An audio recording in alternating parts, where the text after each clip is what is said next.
فقد قال الله تعالى في كلامه المجيد وفرقانه الحميد أعوذ بالله من الشيطان الرجيم بسم الله الرحمن الرحيم إن الله وملائكته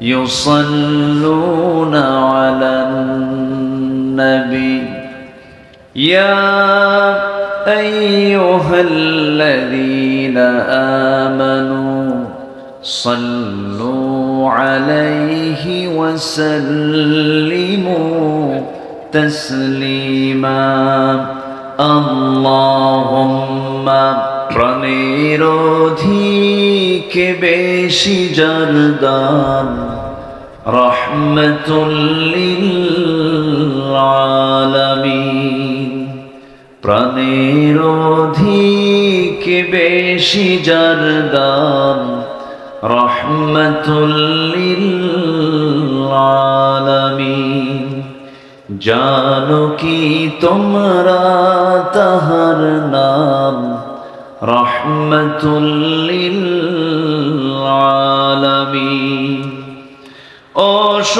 অসহায়ের বুকে যে জন গোপনে করে সওয়ার দুরুদ পড়ে সুবহে ও শাম রহমতুল লিল আলামিন জানো কি তোমরা তাহার নাম রহমতুল লিল আলামিন আসসালামু আলাইকুম ওয়া রাহমাতুল্লাহি ওয়া বারাকাতুহু সবাই কেমন আছেন? ভয় লাগতেছে কেমন? ভয় লাগে না? ইয়াকাদুল বারকু ইয়াখতাফু আবসারহুম কুল্লামা আদাআ লাহুম মাশাউ ফীহি ওয়া ইযা আযলামা আলাইহিম ক্বামু ওয়ালাউ শাআ আল্লাহু আসলে একটা আয়াত আছে না ইয়াকাদুল বারকু ইয়াখতাফু আবসারহুম আসলে আল্লাহ তাআলার যে ক্ষমতা যে পাওয়ার কি সবার চাইতে কম না বেশি বলেন? সবার চাইতে বেশি। কি পাওয়ার তার! এই বজ্রপাত হচ্ছে এবং এই বজ্রপাতে মানুষের মৃত্যু হয়, অনেক মানুষ মারা যায়। খুব প্রেশার ক্রিয়েট করে যে আপনাকে বসতে বলবো, আসলে তো এই বজ্রপাতে খোলা আকাশে খোলা জায়গায় বসতেও কিন্তু মানা। এই জন্য বিবেক বিরুদ্ধ কোনো কথাও তো বলা উচিত না। তবে আমরা যেখানে বসে আছি এটা কিন্তু বরকতের জায়গায় আছে নাকি? কি সন্দেহ আছে নাকি বলেন? সন্দেহ নাই। তো আমরা দেখি একটা দোয়া হয়ে গেছে। আমাদের ভাইজান, আমার অত্যন্ত কাছের, আমার অনুজ, আমার প্রিয় গোলাম রব্বানী ভাই, তিনি খুব দিল খুলে দোয়া করেছেন। এই যে এক একটা আকাশের গর্জন হয়, lakh lakh metric ton urea সারের কাজ আল্লাহ পাক মাটির মধ্যে সৃষ্টি করে দেয়। তো আপনার কি জমিতে উর্বরতার দরকার আছে কিনা বলেন? তাহলে আকাশে গর্জনেরও দরকার আছে। আল্লাহ যেখানে যেটা দরকার সেটাই তো দিবেন। আল্লাহর কাছে আমাদের কোনো অভিযোগ নেই, বরঞ্চ আমাদের বিরুদ্ধে আল্লাহর অনেক অভিযোগ আছে না নাই বলেন? আমাদের দোষ আছে, আল্লাহর কোনো দোষ নাই।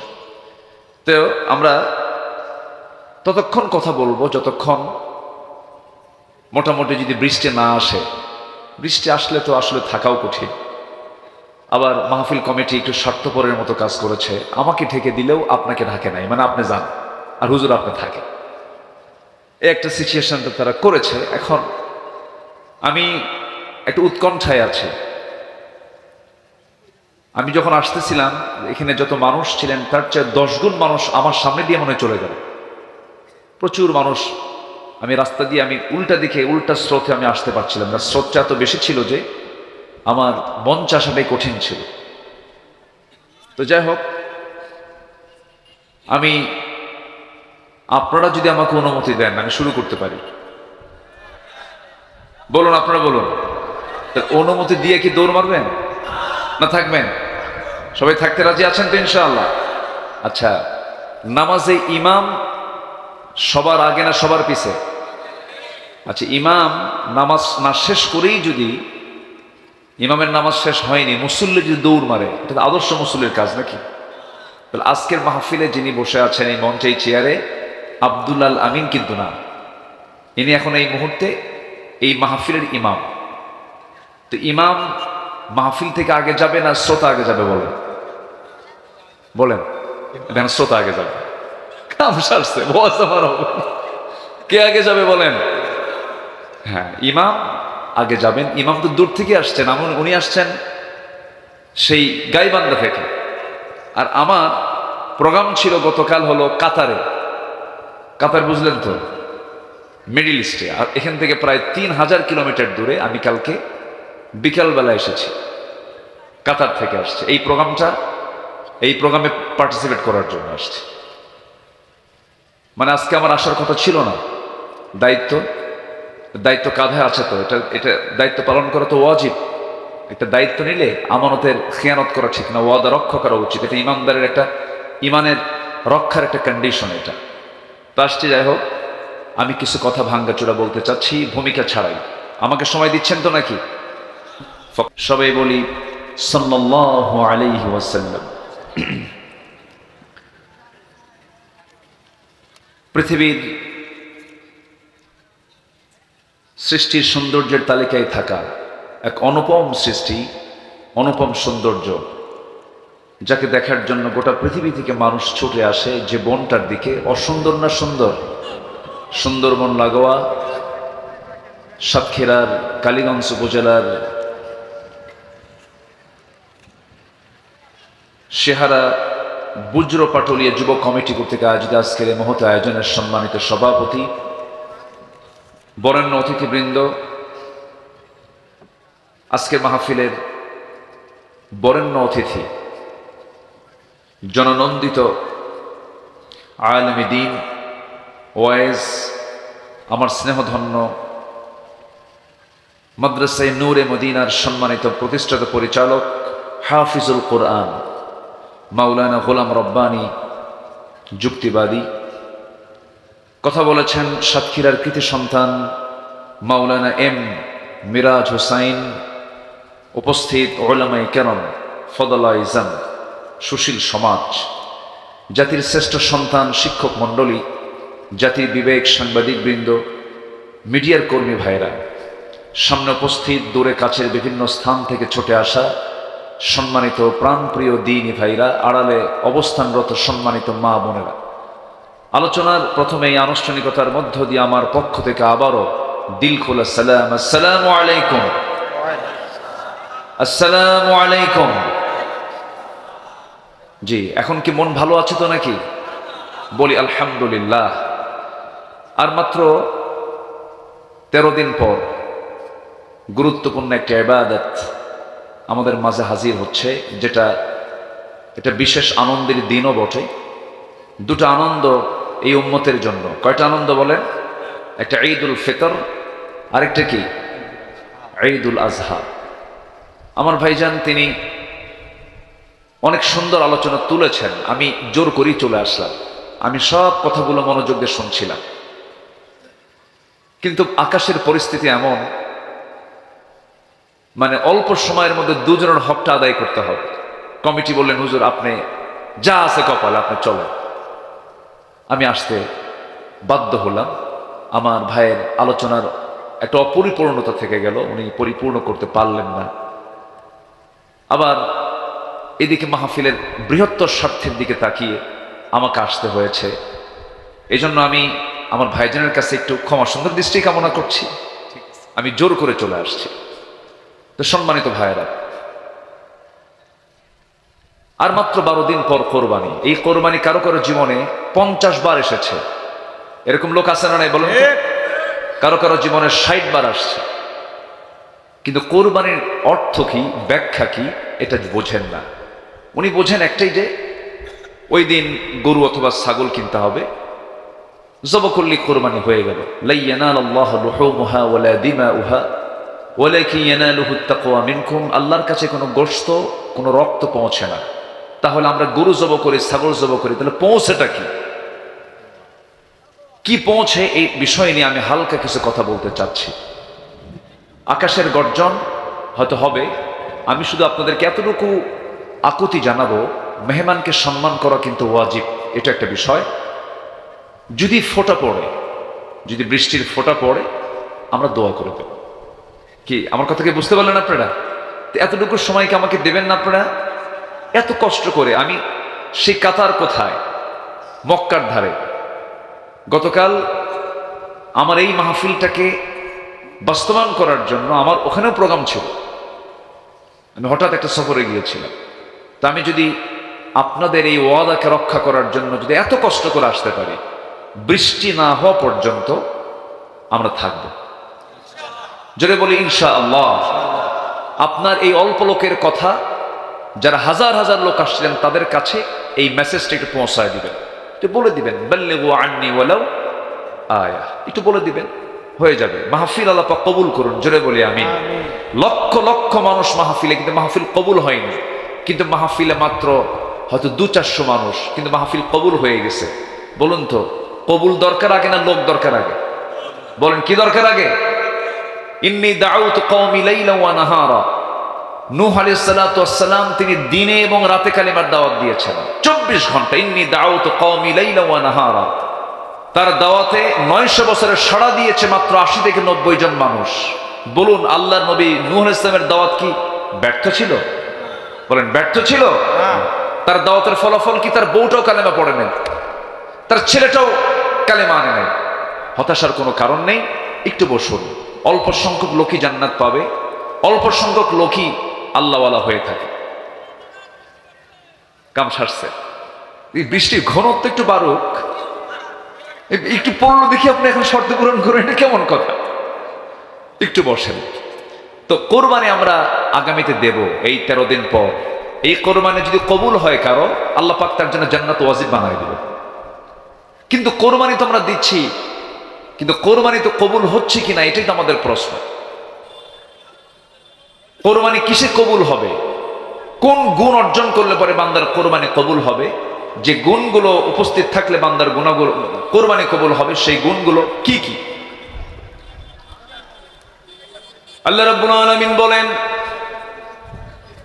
হুদাল লিল মুত্তাকিন আল্লাযীনা ইউমিনুনা বিল গায়বি ওয়া ইউকিমুনাস সালাতা ওয়া মিম্মা রাযাকনাহুম ইউনফিকুন والذين يؤمنون بما أنزل إليك وما أنزل من قبلك وبالآخرة هم يوقنون أولئك على هدى من ربهم وأولئك هم المفلحون جربون الله أكبر আল্লাহ রাব্বুল আলামিন বলেন, যে সমস্ত বান্দার ভিতরে 5টা গুণ দেখা যাবে, সেই বান্দাই হবে সফল। সে যে ইবাদতগুলো করবে তাই কবুল হয়ে যাবে। নামাজ কবুল হবে, কোরবানি কবুল হয়ে যাবে, তার দান সাদকা কবুল হবে, যার মধ্যে 5টা গুণ থাকবে। আল্লাহ রাব্বুল আলামিন 5টা গুণ দিয়ে কোরআন শুরু করেছেন। এই 5টা গুণ এত গুরুত্বপূর্ণ, এই জন্য ভূমিকায় তিনি বলে দিয়েছেন সূরা ফাতিহার পরপরই মূল বক্তব্য দেওয়ার প্রথম মেসেজ আল্লাহ রাব্বুল আলামিন এই 5টা মেসেজ দিয়েছেন। 5টা গুণ অর্জন করো, আমি আল্লাহ রাব্বুল আলামিন তোমাকে সফলতা দিয়ে দেব। যা চাইবে আমি তাই দেব, যা ইবাদত করবে তুমি তা কবুল করব। তুমি কোরবানি দিবা, তোমার কোরবানির পশু জমিনে স্পর্শ হওয়ার, তোমার কোরবানির রক্ত, পশুর রক্ত জমিনে স্পর্শ হওয়ার পূর্বে আমি আল্লাহ রাব্বুল আলামিন তোমার কোরবানি মঞ্জুর করে নেব। প্রথম কোরবানি পশু না মানুষ? বলেন, প্রথম কোরবানি পশু না মানুষ? কোন মানুষ? মানুষটার নাম কি বলেন? বলেন মানুষটার নাম কি? ইসমাঈল। কথা শুনতে গেলে তো ধৈর্য ধরতে হবে, ধৈর্য দরকার, একটু ধৈর্য দরকার। সামান্য একটু প্রতিকূলতা আসলেই যদি আমরা একটু দুমড়ে যাই, থমকে যাই, এটা কেমন কথা, একটু বসেন, আসছেন কষ্ট করে, একটু কথাগুলো শুনে যাই। তাহলে পশু কুরবানি আগে হয়েছে না মানুষ কুরবানি আগে হয়েছে বলেন? মানুষটার নাম কি বলুন? ইসমাইল। ওনার বেড়ে ওঠা কোন ঘরের পাশে বলেন? বলেন কোন ঘর? কাবা। কোন নগর বলেন? বলেন। আচ্ছা, তাহলে কাবা ঘর আর মক্কা নগর। নগর মানে হচ্ছে একটা জোন, একটা এলাকা। মক্কা নগরী পৃথিবীর প্রথম নগরী। এটা ইন্না আউওয়ালা বাইতুন উদিআ লিন-নাসি লাল্লাযী বিবাক্কা মুবারাকা। প্রথম ঘর হচ্ছে বিবাক্কা। এই মক্কাকে বাক্কাও বলা হয়, অর্থাৎ বাইতুল্লাহ। এই ঘরটা হচ্ছে প্রথম ঘর। পৃথিবীর কোথাও কোনো ঘর ছিল না। প্রথম ঘর, প্রথম বসতি, প্রথম ঘরটা কার ঘর? আল্লাহর ঘর। আর সেই ঘরের সাথেই লেগে আল্লাহ তাআলা যাকে ছোট্টবেলায় তার মাকে সাথে নিয়ে ওই জায়গায় তাকে বড় করেছিলেন। আমাদের ইতিহাস কম বেশি জানা আছে। ইতিহাসগুলো শুধু শুনবো না দেখবো? বলেন বলেন। দেখতে হবে।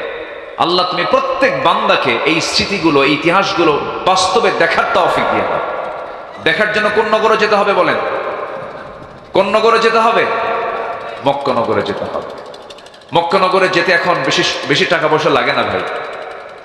ওমরা পালন করতে মাত্র 1,40,000 থেকে 50,000 টাকা লাগে। আর আপনার বইয়ের এক ভরি গহনা কিনতে লাগে এখন 2,60,000 টাকা। তাহলে 2,60,000 টাকা আপনার বইয়ের মাত্র একটা ভরি, 11.66 গ্রাম, অর্থাৎ এক ভরি সোনার দামের চেয়েও কম খরচে আপনি আল্লাহর ঘর কাবা দেখে আসতে পারবেন। প্রযুক্তি এত ইজি করে দিয়েছে আমাদেরকে।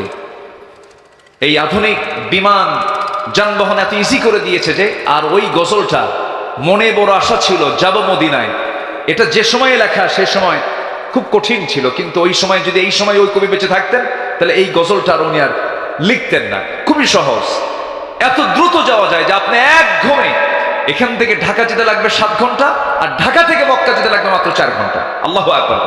তাহলে কোনটা কাছে বলেন তো? ঢাকা থেকে মক্কা কাছে না এখান থেকে ঢাকা দূরে? ঢাকা এখান থেকে দূরে, মক্কা ঢাকা থেকে কাছে। আল্লাহ তুমি সবাইকে সাইয়েদনা ইসমাইল আলাইহিস সালামের বেড়ে ওঠার জায়গাগুলো, তার মার দৌড়ানোর জায়গাগুলো, সাফা মারওয়ায় দৌড় মারার তৌফিক সবাইকে দান করুন। এবং কোরবানি হয়েছে প্রথম কোথায় বলেন? কোথায়? কোন কোন এলাকায় বলেন? মিনা। বলেন কোথায়? বলেন বলেন কোথায়? মিনা। এই কথাগুলো আমি কেন তুলে ধরছি? এই তো 12 দিন পর আমরা এই স্মৃতিচারণগুলো করব। ইতিহাসগুলো আমাদের জানা আছে, তবে আমি একটু ভিন্নভাবে উপস্থাপন করতে চাচ্ছি বারবার। কিন্তু কিছু শ্রোতাকে দেখে আমার ভয়ও লাগতেছে। শ্রোতা কিন্তু কিছু শ্রোতা এরকম আমি পাচ্ছি যে নিচের কি বলে পলিথিন মাথার উপরে দিয়ে বসে আছেন, মানে হুজুর কিয়ামত হয়ে যাক আমরা যাব না। দেখেন কইছে ঠিক, কিন্তু মাইকওয়ালা চালাবেন কেমন? মাইকওয়ালা তো সব ঢেকে ফেলতেছেন, তাদের মেশিনগুলো নষ্ট হয়ে যাবে। বৃষ্টির ফোঁটা কি এখনো পড়ে? হ্যাঁ, আলোচনা ঢুকে যাব। দেখেন ক্যামেরাম্যানরা বলে হুজুর আপনি আলোচনা ঢুকে যান হুজুর। তবে হ্যাঁ, কেউ সব মানে অনেকে গেলেও গোটা পৃথিবীতে সাপ্লাই হবে যাদের মাধ্যম দিয়ে যে ক্যামেরা, সেই ক্যামেরা কিন্তু এখনো রয়ে গেছে। আপনারা যদি কেউ নাও থাকেন, ক্যামেরা থাকার কারণে আমার আলোচনা দেখছেন এরকম চলবে। আচ্ছা, খেলা কি শ্রোতা ছাড়া খেলা হয়? আচ্ছা দেখা যাক, একটু সময় আমাকে দেন। তাহলে যে বাজারে কোরবানি হয়েছিল সেই বাজারের নাম কি বলুন? বলুন বলুন। মিনা বাজার। এবং শয়তান ধোঁকা দিয়েছিল যে জায়গায়, সেটাও কোন জায়গায়? ওই মিনাতেই। শয়তান 3টা ওই জায়গায় থাকে, মানে প্রতীকী শয়তান, ছোট, মাঝারি আর বড়। সবগুলো ওখানে যে পাথর মারে, ছোট ছোট পাথর মারে। আর আমার দেশের হাজিরা ওখানে গিয়ে জুতো মারে। কি মারে? ভাবছিল যে জুতো মারলেই মনে হয় সবচেয়ে বেশি পাওয়া যাবে। না, জুতাই কোনো সব নেই। যেমন পদ্ধতি সেই পদ্ধতিতেই এই জামারায় পাথরগুলো মারতে হয়।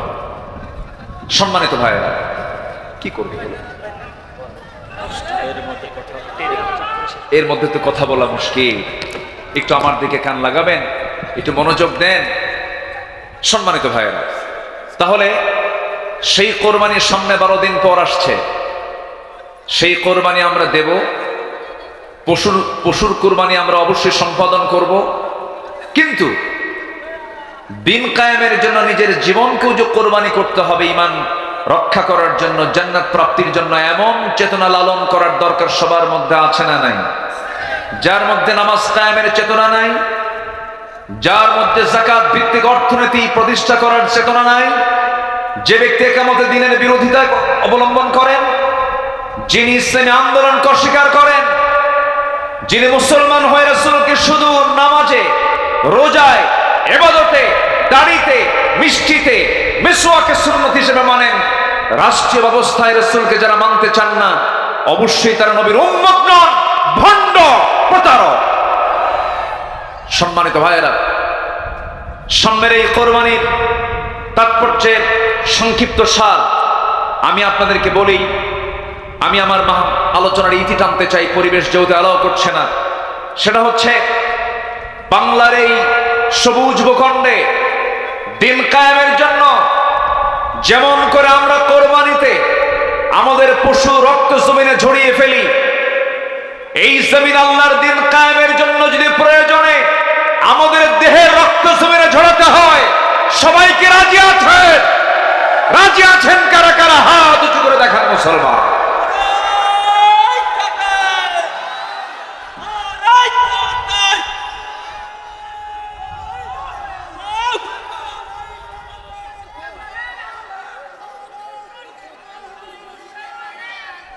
আল্লাহ কবুল করুন, জোরে বলি আমিন। আরো জোরে আল্লাহুম্মা আমিন। সম্মানিত ভাইয়েরা, সম্মানিত বন্ধুগণ, আমি আমার অপরিপূর্ণ কথা আমি আর না বলতে পারায় এখানে শেষ করছি। অনাকাঙ্ক্ষিত এটা ছিল, আমার এটা প্রত্যাশা ছিল না, কিন্তু পরিবেশ এলাও করছে না। যতটুকু হয়েছে আমরা বলে ফেলি আলহামদুলিল্লাহ। অনেক মা বোন তাদের ছোট্ট বাচ্চা নিয়ে আসছে, বাচ্চার মাথায় এই পানি পড়লে ঠান্ডা লেগে যাবে। সব দিক থেকে আমরা তাকিয়ে, একটা বৃহত্তর দিক আমরা তাকিয়ে যতটুকু হয়েছে আমরা বলে ফেলি আলহামদুলিল্লাহ। আরো জোরে বলি আলহামদুলিল্লাহ। আল্লাহ তুমি মাহফিল কমিটিকে ধৈর্য ধরার তৌফিক দিয়ে দাও। মাহফিল কমিটির এই মাহফিলের বারাকা তুমি আল্লাহ মাহফিল কমিটিকে দিয়ে দাও। আল্লাহ তুমি মাহফিল কমিটির সঙ্গে যারা জড়িত, মেহেরবানি করে উত্তম জাযা তুমি আল্লাহ তাদের হাতে তুমি আল্লাহ তুলে দাও। এই আশাবাদ কামনা করে ছোট্ট একটা দোয়ার মধ্য দিয়ে আমরা শেষ করছি। আমরা মুসাফির, ভাইও মুসাফির, আমিও মুসাফির। মুসাফিরের দোয়া কবুল হয়। আশপাশ কবরবাসী আছেন, সবার জন্য আমরা দোয়া করব। আল্লাহুম্মা ربنا ظلمنا أنفسنا وإن لم تغفر لنا وترحمنا لنكونن من الخاسرين। আল্লাহ তাআলা আকাশে চরম চমকানো মেঘের ভিতরে এই বজ্রপাতের বিভিন্ন দিকে প্রচুর আওয়াজ হচ্ছে। মেঘমালার ভিতরে, বৃষ্টির ভিতরে তোমার বান্দাগুলো ধৈর্য ধরে, কত সুন্দর ধৈর্যের মানসিকতার পরিচয় দিয়ে শেষ পর্যন্ত ছিল তোমার শাহী দরবারে দুটো হাত পেতে আছি। আল্লাহ তাআলা এই বৃষ্টির পানিতে ভেজা সিক্ত এই বান্দাগুলোর চামড়া নিয়ে তোমার শাহী দরবারে হাত তুলেছি। আল্লাহ মেহেরবানি করে তামাম জিন্দেগীর সমস্ত গুনাহগুলোকে মাফ করে দাও, আব্বা আম্মাকে মাফ করে দাও। আল্লাহ তাআলা অনেক আলোচনা শেষ করে বাড়ি ফিরে যাবেন, সবাইকে দেখতে পাবেন কিন্তু মাকে পাবেন না। মার কবরগুলোকে তুমি আল্লাহ জান্নাতের টুকরা বানায়া দাও। রব্বিরহামহুমা কামা রব্বায়ানি সগীরা। আল্লাহ তাআলা বিশেষ করে মাহফিলটার আয়োজন করলেন যারা, শোনার জন্য আসলেন যারা, মাহফিলটাকে নাজাতের ওসিলা বানায়া দাও। বাংলার জমিনকে কোরআনের জন্য তুমি আল্লাহ দয়া করো কবুল আর মঞ্জুর করে নাও। আল্লাহ তাআলা এই জমিন আল্লাহর দিন কায়েম করার জন্য, কায়েমের জন্য অনেকে জীবন দিয়েছেন, পঙ্গুত্ব বরণ করছেন। উত্তম জাযা তুমি আল্লাহ তাদেরকে দিয়ে দাও। শহীদে মওত তুমি আল্লাহ মেহেরবানি করে শহীদে মওত হিসেবে তাদের মওতকে তুমি আল্লাহ কবুল আর মঞ্জুর করে নাও। আল্লাহ তাআলা দুনিয়া থেকে কোন দিন বিদায় নেব জানি না, ডান হাতে আমলনামা না আসা পর্যন্ত মরণ দিও না। এই গ্রামের প্রত্যেকটা যুবককে খালিদ বিন ওয়ালিদের সঙ্গে কবুল আর মঞ্জুর করে নাও। আল্লাহ তাআলা মা বোনদেরকে আম্মা জান আয়েশা সিদ্দিকা খাদিজার সঙ্গে তুমি আল্লাহ কবুল করে নাও। এই গ্রামে যত মাইয়াত আশেপাশে শুয়ে আছেন, কবরগুলোকে জান্নাতের নূর দিয়ে মুনাব্বার করে দাও। আল্লাহ তাআলা দুনিয়া থেকে কোন দিন বিদায় নেব জানি না, মরতে যখন হবে তুমি আল্লাহ শহীদি মওত কপালে জুটায়া দিও। আল্লাহ তাআলা বাংলার জমিনকে কোরআনের জন্য কবুল আর মঞ্জুর করে নাও। এই মাহফিলকে তুমি দয়া করে কবুল আর মঞ্জুর করে নাও।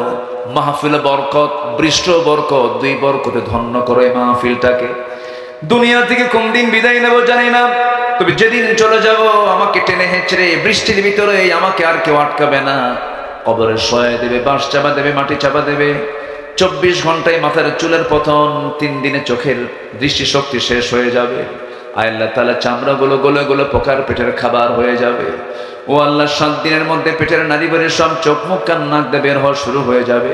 ও আল্লাহ, মাত্র 3 মাসের ব্যবধান, ওই কবর খনন করলে পরে কয়েকটা হাড় ছাড়া কিছুই খুঁজে পাওয়া যাবে না। সে অন্তিম সময় যখন চলে আসবে, জবানে জারি করে দিও লা ইলাহা ইল্লাল্লাহু মুহাম্মাদুর রাসূলুল্লাহ।